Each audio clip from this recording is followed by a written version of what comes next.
Сауран, мы посмотрели ваше резюме. Можете пока здесь присесть. Хорошо. Мы через 5 минут объявим. Меня вообще-то Ерлан зовут. Неважно. Садитесь, мы через 5 минут объявим.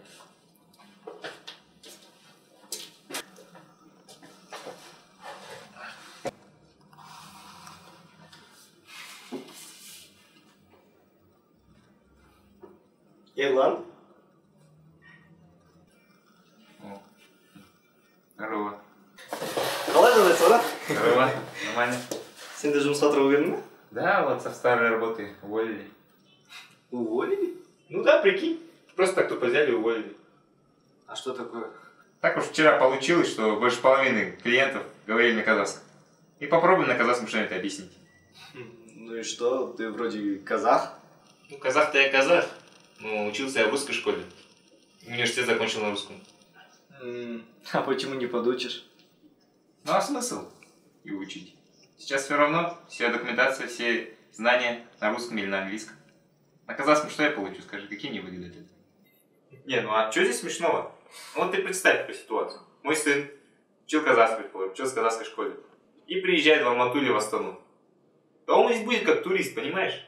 Натурально, чужой среди своих. Вот так и вижу эту картину. Ну ты все утрируешь. С таким отношением к казахскому языку твоему сыну действительно будет сложно. Как ты знаешь, в будущем вся документация, все эти справки, все будет на казахском. Ну ты просто представь, что тогда будет. Ты же сам тоже с русской школы. И разговариваешь со мной сейчас на русском. Ну, это потому что, друг мой, ты со мной начал говорить на русском. И я перешел на русский.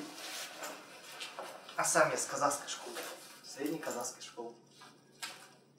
Увидимся. О, Малай Мырза, құттықтаймын, сіз жұмысқа қабылдандыңыз. Сауран. Я считаю, Ерлан меня зовут. Неважно, Ерлан. Мы вам позвоним.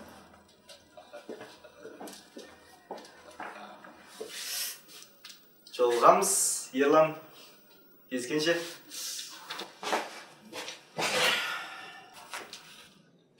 Щищись.